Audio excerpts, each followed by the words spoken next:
లతో పికాలతో ధ్వనించిన మధుదయం దివి భువి కళానిజం స్పృశించిన మహోదయం మరో ప్రపంచమే మరింత చేరువై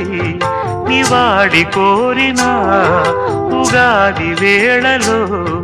గతించిపోని గాథనేనని ఆమని పాడవే హాయిగా మూగవై పోకు ఈ వేళ రాలేటి పూల రాగాలతో పూసేటి పూల గంధాలతో మంచు తాకి